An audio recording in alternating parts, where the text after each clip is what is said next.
Rain, who was expelled from the hero's party, runs into his old party on the road alongside his new party members Kanade and Tame. He tries to ignore the hero, and the hero offers a half-hearted apology for their treatment of Rain. But the hero becomes shocked when he sees the cat spirit Kanade and the dragon Tame. The hero's party can't believe that such powerful creatures are traveling with a loser like Rain. The party asks for Rain's help in navigating the Lost Woods and to return to his old role of scouting and carrying equipment for them. The hero adds that it would be an honor for someone like him to join their party again.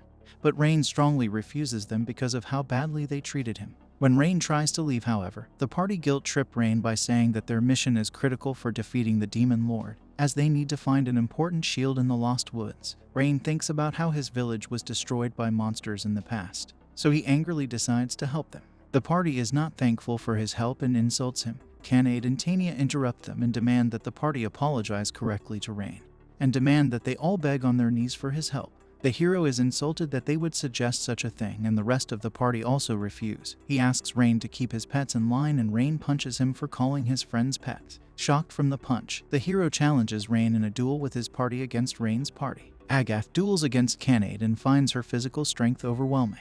Insulted by her taunts, he unleashes his ultimate technique that is easily blocked by Kanade, and Kanade reveals that she was barely using any of her real strength.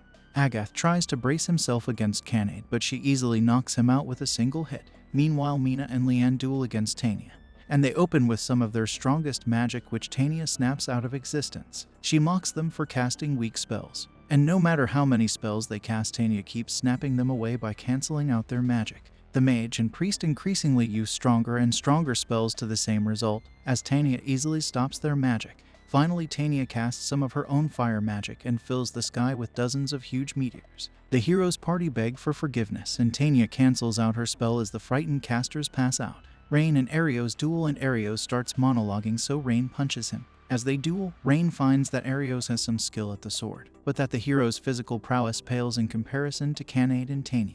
He easily uses his martial arts to dodge and pummel the hero, and scolds the hero for not respecting the power of his friends. He demands that the hero surrender, but Arios refuses and casts his special lightning magic, which is cancelled by Tanya's fire magic. Arios prepares to unleash more powerful magic until he is suddenly paralyzed, as during the fight Rain tamed a paralytic bee to sting and disable the hero. Arios tries to appeal to his friendship with Rain and begs for forgiveness, but Rain can only think of how badly they treated him and pummels the hero into unconsciousness. Fresh from their own victories, Kanade and Tanya arrive and hug Rain. The party travel to the Lost Woods and find the woods dark and scary, and Tanya wonders if they can just burn it all down to Rain's horror. Although the hero's party provided them a map of their progress, since the Lost Woods keep changing, they find the map useless. The hero's party is also resting because of how badly they were beaten during the duels and were forced to apologize to the party. Arios tries to order them to fetch the shield, using his status as the hero, but they ignore him. Tanya and Kanade question why they are helping the hero when they are all stronger than him. Rain thanks them for standing up for him against the hero, but they need to help the hero since he will be the one to defeat the Demon King.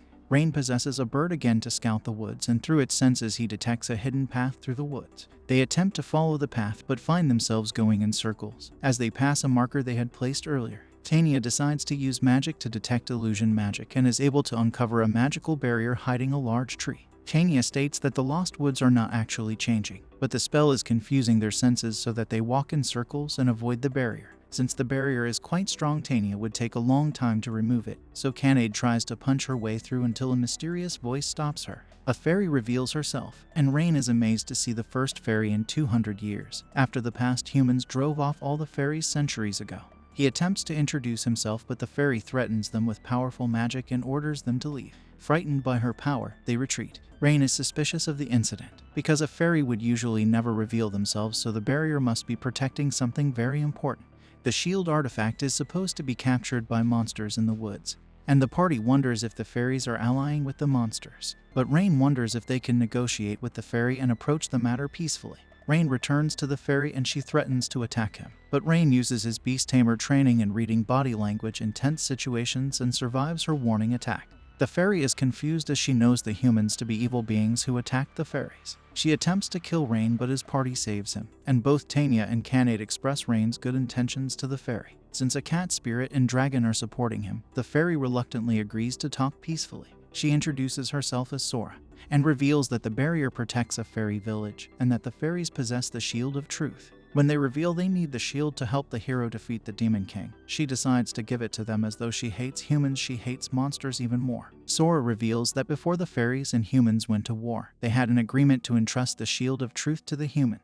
But before they leave, Rain feels that something else is troubling Sora and asks her what she is struggling with. When the party promises to support her, Sora reluctantly tells them about her twin sister Runna, who also guarded the barrier in the Lost Woods. One day, while they had temporarily left the barrier, they were attacked by the Demon King's forces and Runna was captured. The monster was a Shadow Knight who is particularly dangerous to fairies because they have the ability to nullify all magic, which makes them perfect counters to fairies who are weak physically but strong magically. The Shadow Knight gave Sora the choice between Runna or the village, and Sora chose duty over her sister and fled. However, back at the fairy village, the Fairy King decided not to send a rescue party as that would endanger the other fairies and Runna was left to die. Sora feels helpless as she is stuck guarding the barrier and cannot save her sister. The party comforts her as they promise to do everything they can to rescue her sister Runna.